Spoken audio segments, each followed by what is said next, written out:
Praise the Lord. ദൈവനാമത്തിന് മഹത്വം. ഇന്ന് 116 ദിവസം നാം വായിക്കുന്നത് ലേവ്യ പുസ്തകം 26 അധ്യായം, സങ്കീർത്തനങ്ങൾ 118 അധ്യായവും അപ്പോസ്തല പ്രവൃത്തി 27 അധ്യായവുമാണ്. ലേവ്യ പുസ്തകം 26 അധ്യായം.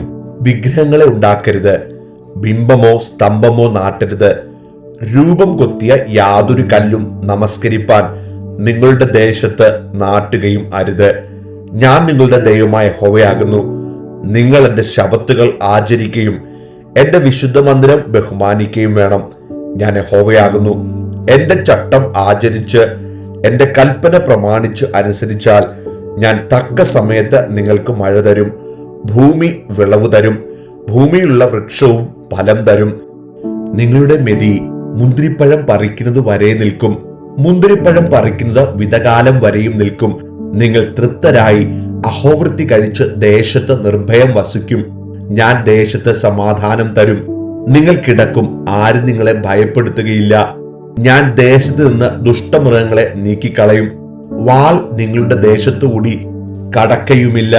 നിങ്ങളുടെ ശത്രുക്കളെ നിങ്ങൾ ഓടിക്കും, അവർ നിങ്ങളുടെ മുമ്പിൽ വാളിനാൽ വീഴും. നിങ്ങൾ 5 പേർ 100 പേരെ ഓടിക്കും, നിങ്ങളിൽ 100 പേർ 10,000 പേരെ ഓടിക്കും. നിങ്ങളുടെ ശത്രുക്കൾ നിങ്ങളുടെ മുമ്പിൽ വാളിനാൽ വീഴും. ഞാൻ നിങ്ങളെ കടാക്ഷിച്ച് സന്താന സമ്പന്നരാക്കി പെരുക്കുകയും നിങ്ങളോടുള്ള എന്റെ നിയമം സ്ഥിരമാക്കുകയും ചെയ്യും. നിങ്ങൾ പഴയ ധാന്യം ഭക്ഷിക്കുകയും പുതിയതിന്റെ നിമിത്തം പഴയത് പുറത്ത് ഇറക്കുകയും ചെയ്യും. ഞാൻ എന്റെ നിവാസം നിങ്ങളുടെ ഇടയിലാക്കും, എന്റെ ഉള്ളം നിങ്ങളെ വെറുക്കയില്ല. ഞാൻ നിങ്ങളുടെ ഇടയിൽ സഞ്ചരിച്ചു കൊണ്ടിരിക്കും. ഞാൻ നിങ്ങൾക്ക് ദൈവവും നിങ്ങൾ എനിക്ക് ജനവുമായിരിക്കും. നിങ്ങൾ മിസ്രയീമ്യർക്ക് അടിമകളാകാതിരിപ്പാൻ അവരുടെ ദേശത്ത് നിന്ന് നിങ്ങളെ കൊണ്ടുവന്ന നിങ്ങളുടെ ദൈവമായ യഹോവ ഞാനാകുന്നു. ഞാൻ നിങ്ങളുടെ നുകക്കൈകളെ ഒടിച്ച് നിങ്ങളെ നിവർന്നു നടക്കുമാറാക്കിയിരിക്കുന്നു. എന്നാൽ നിങ്ങൾ എന്റെ വാക്ക് കേൾക്കാതെയും ഈ കൽപ്പനകളൊക്കെയും പ്രമാണിക്കാതെയും എന്റെ ചട്ടങ്ങൾ ധിക്കരിച്ച് നിങ്ങളുടെ ഉള്ളം എന്റെ വിധികളെ വെറുത്ത് നിങ്ങൾ എന്റെ കൽപ്പനകളൊക്കെയും പ്രമാണിക്കാതെ എന്റെ നിയമം ലംഘിച്ചാൽ ഞാനും ഇങ്ങനെ നിങ്ങളോട് ചെയ്യും. കണ്ണിനെ മങ്ങിക്കുന്നതും ജീവനെ ക്ഷയിപ്പിക്കുന്നതുമായ ഭീതി, ക്ഷയരോഗം, ജ്വരം എന്നിവ ഞാൻ നിങ്ങളുടെ മേൽ വരുത്തും. നിങ്ങളുടെ വിത്ത് നിങ്ങൾ വെറുതെ വിതയ്ക്കും, ശത്രുക്കൾ അത് ഭക്ഷിക്കും. ഞാൻ നിങ്ങളുടെ നേരെ ദൃഷ്ടിവെക്കും, നിങ്ങൾ ശത്രുക്കളോട് തോറ്റുപോകും. നിങ്ങളെ ദ്വേഷിക്കുന്നവർ നിങ്ങളെ ഭരിക്കും, ഓടിക്കുന്നവർ ഇല്ലാതെ നിങ്ങൾ ഓടും. ഇതെല്ലാമായിട്ടും നിങ്ങൾ എന്റെ വാക്ക് കേൾക്കാതിരുന്നാൽ നിങ്ങളുടെ പാപങ്ങൾ നിമിത്തം ഞാൻ നിങ്ങളെ 7 മടങ്ങ് ശിക്ഷിക്കും. ഞാൻ നിങ്ങളുടെ ബലത്തിന്റെ പ്രതാപം കെടുക്കും. നിങ്ങളുടെ ആകാശത്തെ ഇരുമ്പ് പോലെയും ഭൂമിയെ ചെമ്പ് പോലെയും ആക്കും. നിങ്ങളുടെ ശക്തി വെറുതെ ക്ഷയിച്ചു പോകും. നിങ്ങളുടെ ദേശം വിളവ് തരാതെയും ദേശത്തിലെ വൃക്ഷം ഫലം കായ്ക്കാതെയും ഇരിക്കും. നിങ്ങൾ എനിക്ക് വിരോധമായി നടന്ന് എന്റെ വാക്ക് കേൾക്കാതിരുന്നാൽ ഞാൻ നിങ്ങളുടെ പാപങ്ങൾക്ക് തക്കവണ്ണം 7 മടങ്ങ് ബാധ നിങ്ങളുടെ മേൽ വരുത്തും.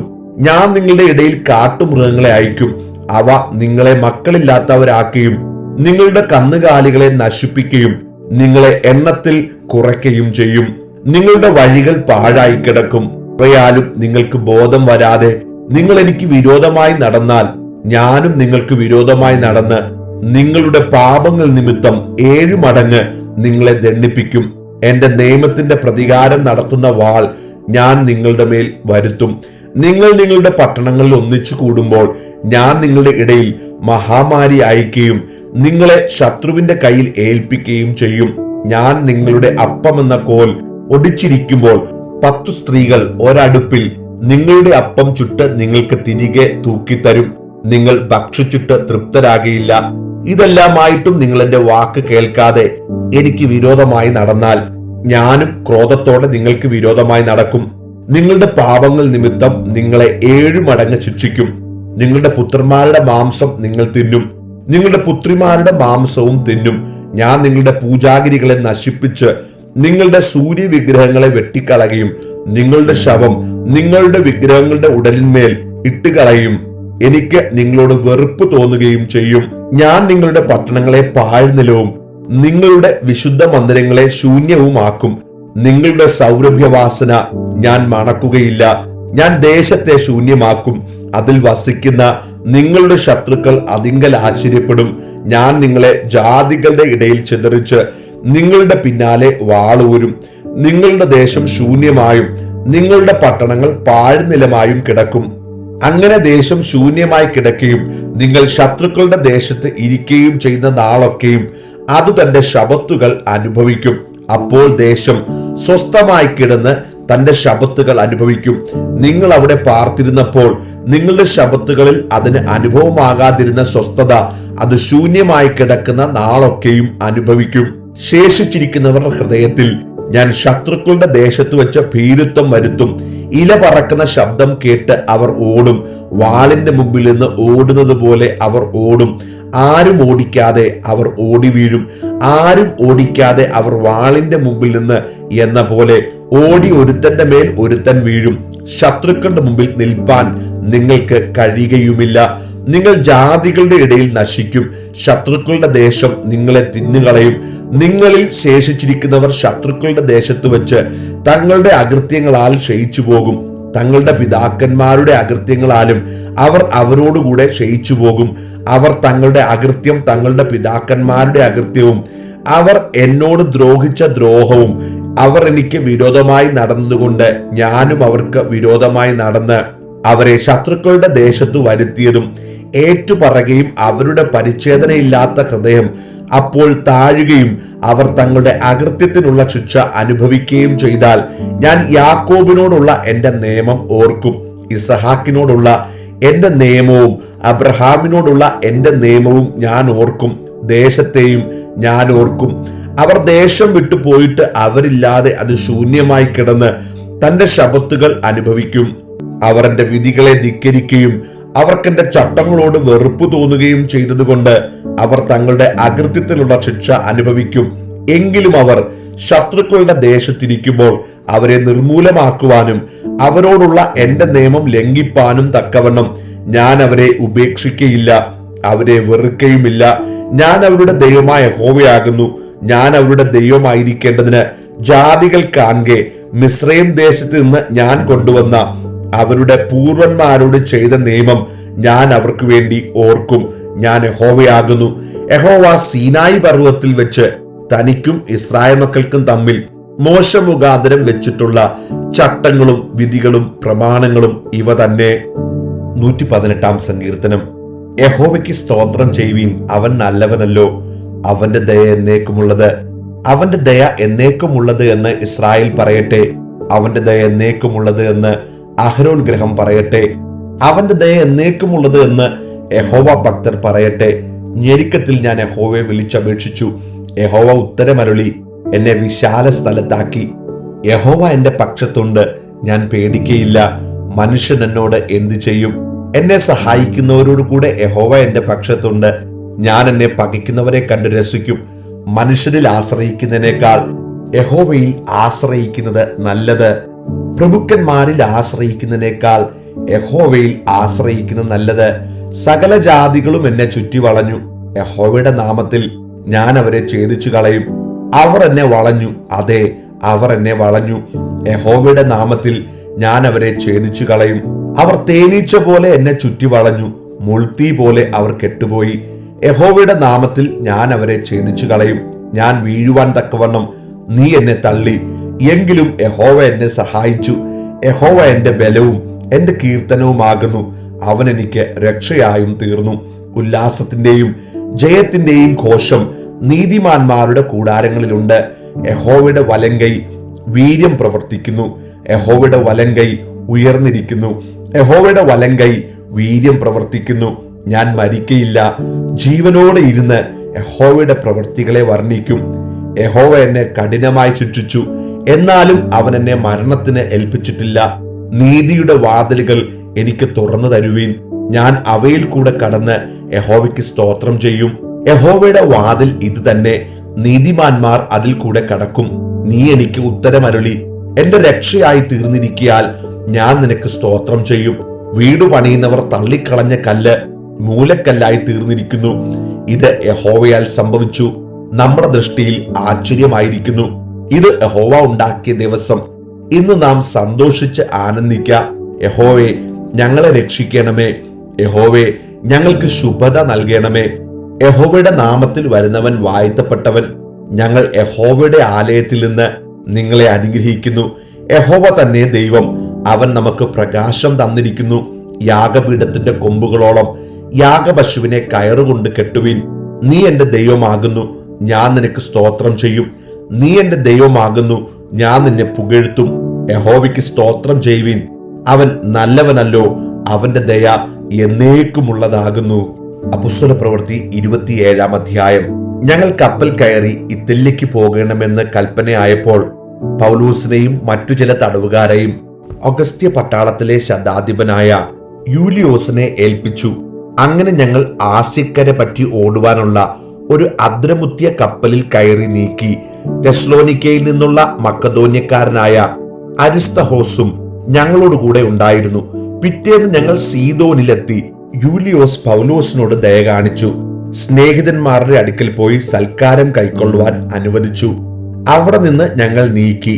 കാറ്റു പ്രതികൂലമാകയാൽ കുപ്രോസ് ദ്വീപിന്റെ മറപറ്റി ഓടി കിലിക്യ പംഫുല്യ കടൽ വഴിയായി ചെന്ന് ലുക്കയിലെ മുറാ പട്ടണത്തിൽ എത്തി. അവിടെ ശതാധിപൻ ഇത്തില്യയ്ക്ക് പോകുന്ന ഒരു അലക്സാന്ദ്രിയ കപ്പൽ കണ്ട് ഞങ്ങളെ അതിൽ കയറ്റി. പിന്നെ ഞങ്ങൾ ബഹുദിവസം പതുക്കെ ഓടി ക്ലീദോസ് തൂക്കിൽ പ്രയാസത്തോടെ എത്തി. കാറ്റ് സമ്മതിക്കായകയാൽ ക്രേത്ത ദ്വീപിന്റെ മറപറ്റി ഷൽമോനയ്ക്ക് നേരെ ഓടി കരപറ്റി പ്രയാസത്തോടെ ലസറിയ പട്ടണത്തിന്റെ സമീപത്ത് ശുഭതുറമുഖം എന്ന് പേരുള്ള സ്ഥലത്ത് എത്തി. ഇങ്ങനെ വളരെ നാൾ ചെന്ന ശേഷം നോമ്പും കഴിഞ്ഞിരിക്കെ കപ്പലോട്ടം വൈഷമ്യമാകൊണ്ട് പൗലോസ്, പുരുഷന്മാരെ, ഈ യാത്രയിൽ ചരക്കിനും കപ്പലിനും മാത്രമല്ല നമ്മുടെ പ്രാണങ്ങൾക്കും ഏറിയ കഷ്ടനഷ്ടങ്ങൾ വരുമെന്ന് ഞാൻ കാണുന്നുവെന്ന് അവരെ പ്രബോധിപ്പിച്ചു. ശതാധിപനോ പൗലോസ് പറഞ്ഞതിനേക്കാൾ മാലുമിയുടെയും കപ്പലുടമസ്ഥന്റെയും വാക്ക് അധികം വിശ്വസിച്ചു. ആ തുറമുഖം ശീതകാലം കഴിപ്പാൻ തക്കതല്ലായകയാൽ അവിടെ നിന്ന് നീക്കി തെക്കു പടിഞ്ഞാറായും വടക്കു പടിഞ്ഞാറായും തുറന്നു കിടക്കുന്ന ഫൊയ്നിക്യ എന്ന ക്രേത്ത തുറമുഖത്ത് കഴിവുണ്ടെങ്കിൽ ചെന്ന് ശീതകാലം കഴിക്കണമെന്ന് മിക്കപേരും ആലോചന പറഞ്ഞു. തെക്കൻ കാറ്റ് മന്ദമായി ഊതുകയാൽ താല്പര്യം സാധിച്ചു എന്ന് തോന്നി. അവർ അവിടെ നിന്ന് നങ്കൂരമെടുത്ത് ക്രേത്ത ദ്വീപിന്റെ മറപറ്റി ഓടി. കുറെ കഴിഞ്ഞിട്ട് അതിന് വിരോധമായി ഈശാനമൂലൻ എന്ന കൊടുങ്കാറ്റടിച്ചു. കപ്പൽ കാറ്റിന്റെ നേരെ നിൽപ്പാൻ കഴിയാതെ വണ്ണം കുടുങ്ങുകയാൽ ഞങ്ങൾ കൈവിട്ട് അങ്ങനെ പാറിപ്പോയി.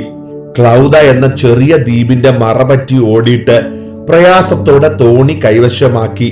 അത് വലിച്ചു കയറ്റിയിട്ട് അവർ കപ്പൽ ചുറ്റിക്കെട്ടിയും മറ്റും ഉറപ്പുവരുത്തി.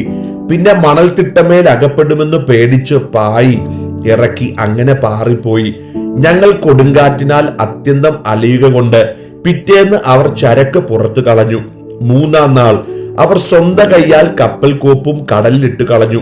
വളരെ നാളായിട്ട് സൂര്യനെയോ നക്ഷത്രങ്ങളെയോ കാണാതെയും വല്ലാത്ത കൊടുങ്കാറ്റ് അടിച്ചുകൊണ്ടും ഇരിക്കിയാൽ ഞങ്ങൾ രക്ഷപ്പെടും എന്നുള്ള ആശയൊക്കെയും അറ്റുപോയി. അവർ വളരെ പട്ടിണി കിടന്ന ശേഷം പൗലോസ് അവരുടെ നടുവിൽ നിന്നുകൊണ്ട് പറഞ്ഞത്, പുരുഷന്മാരെ, എന്റെ വാക്ക് അനുസരിച്ച് ക്രേത്തയിൽ നിന്ന് നീക്കാതെയും ഈ കഷ്ടനഷ്ടങ്ങൾ സമ്പാദിക്കാതെയും ഇരിക്കേണ്ടതായിരുന്നു.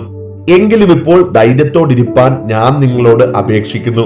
കപ്പലിന് അല്ലാതെ നിങ്ങളിൽ ആരുടെയും പ്രാണന് ഹാനി വരികയില്ല.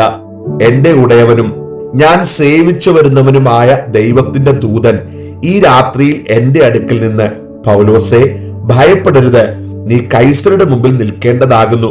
നിന്നോടുകൂടെ യാത്ര ചെയ്യുന്നവരെ ഒക്കെയും ദൈവം നിനക്ക് ദാനം ചെയ്തിരിക്കുന്നു എന്ന് പറഞ്ഞു. അതുകൊണ്ട് പുരുഷന്മാരെ, ധൈര്യത്തോടിരിപ്പീൻ. എന്നോട് അരുളി ചെയ്തതുപോലെ തന്നെ സംഭവിക്കുമെന്ന് ഞാൻ ദൈവത്തെ വിശ്വസിക്കുന്നു. എങ്കിലും നാം ഒരു ദ്വീപിന്മേൽ മുട്ടി വീഴേണ്ടതാകുന്നു. 14-ാം രാത്രി ആയപ്പോൾ ഞങ്ങൾ ആദ്രിയ കടലിൽ അലയുന്നേരം അർദ്ധരാത്രിയിൽ ഒരു കരയ്ക്ക് സമീപിക്കുന്നുവെന്ന് കപ്പൽക്കാർക്ക് തോന്നി. അവർ ഈയമിട്ട് 20 മാറെന്ന് കണ്ടു. കുറെ അപ്പുറം പോയിട്ട് വീണ്ടും ഈയമിട്ട് 15 മാറെന്ന് കണ്ടു. പാറസ്ഥലങ്ങളിൽ അകപ്പെടുമെന്ന് പേടിച്ച് അവർ അമരത്ത് നിന്ന് 4 നങ്കൂരം ഇട്ടു. നേരം വെളുപ്പാൻ ആഗ്രഹിച്ചുകൊണ്ടിരുന്നു. എന്നാൽ കപ്പൽക്കാർ കപ്പൽ വിട്ട് ഓടിപ്പോകുവാൻ വിചാരിച്ച് അണിയത്ത് നിന്ന് നങ്കൂരമിടുവാൻ പോകുന്നു എന്നുള്ള ഭാവത്തിൽ തോണി കടലിൽ ഇറക്കി. അപ്പോൾ പൗലോസ് ശതാധിപനോടും പടയാളികളോടും, ഇവർ കപ്പലിൽ താമസിച്ചല്ലാതെ നിങ്ങൾക്ക് രക്ഷപ്പെടുവാൻ കഴിയുന്നതല്ല എന്ന് പറഞ്ഞു. പടയാളികൾ തോണിയുടെ കയറ് അറുത്ത് അത് വീഴിച്ചു കളഞ്ഞു. നേരം വെളുക്കാറായപ്പോൾ പൗലോസ് എല്ലാവരോടും ഭക്ഷണം കഴിക്കേണ്ടതിന് അപേക്ഷിച്ചു. നിങ്ങൾ ഒന്നും ഭക്ഷിക്കാതെ കാത്തുകൊണ്ട് പട്ടിണി കിടക്കുന്നത് ഇന്ന് 14-ാം ദിവസമാകുന്നുവല്ലോ. അതുകൊണ്ട് ആഹാരം കഴിക്കണമെന്ന് ഞാൻ നിങ്ങളോട് അപേക്ഷിക്കുന്നു. അത് നിങ്ങളുടെ രക്ഷയ്ക്കുള്ളതല്ലോ. നിങ്ങളിൽ ഒരുത്തന്റെയും തലയിലെ ഒരു രോമം പോലും നഷ്ടമാകയില്ല നിശ്ചയം എന്ന് പറഞ്ഞു. ഇങ്ങനെ പറഞ്ഞിട്ട് അപ്പം എടുത്ത് എല്ലാവരും കാണെ ദൈവത്തെ വാഴ്ത്തിയിട്ട് നുറുക്കി തിന്നു തുടങ്ങി. അപ്പോൾ എല്ലാവരും ധൈര്യപ്പെട്ട് ഭക്ഷണം കഴിച്ചു. കപ്പലിൽ ഞങ്ങൾ ആകപ്പാടെ 276 ആളുണ്ടായിരുന്നു. അവർ തിന്ന് തൃപ്തി വന്ന ശേഷം ധാന്യം കടലിൽ കളഞ്ഞ് കപ്പലിന്റെ ഭാരം കുറച്ചു. വെളിച്ചമായപ്പോൾ ഇന്ന ദേശമെന്ന് അവർ അറിഞ്ഞില്ല എങ്കിലും കരയുള്ള ഒരു തുറ കണ്ടു. കഴിയുമെങ്കിൽ കപ്പൽ അതിലേക്ക് ഓടിക്കണമെന്ന് ഭാവിച്ചു. നങ്കൂരമറുത്ത് കടലിൽ വിട്ട് ചുക്കാന്റെ കെട്ടുമഴിച്ച് പെരുമ്പായി കാറ്റുമുഖമായി കൊടുത്ത് കരയ്ക്ക് നേരെ ഓടി ഇരുകടൽ കൂടിയൊരു സ്ഥലത്തിന്മേൽ ചെന്ന് കയറുകയാൽ കപ്പൽ അടിഞ്ഞ് അണിയമുറച്ച് ഇളക്കമില്ലാതെയായി. അമരം തിരയുടെ കേമത്താൽ ഉടഞ്ഞുപോയി. തടവുകാരിൽ ആരും നീന്തി ഒടുങ്ങിപ്പോകാതിരിപ്പാൻ അവരെ കൊല്ലണമെന്ന് പടയാളികൾ ആലോചിച്ചു. ശതാധിപനോ പൗലോസിനെ രക്ഷിപ്പാൻ ഇച്ഛിച്ചിട്ട് അവരുടെ താല്പര്യം തടുത്തു. നീന്തുവാൻ കഴിയുന്നവർ ആദ്യം ചാടി കരയ്ക്കു പറ്റുവാനും ശേഷമുള്ളവർ പലകമേലും കപ്പലിന്റെ ഖണ്ഡങ്ങളുടെ മേലുമായി എത്തുവാനും കൽപ്പിച്ചു. ഇങ്ങനെ എല്ലാവരും കരയിലെത്തി രക്ഷപ്പെടുവാൻ സംഗതി വന്നു.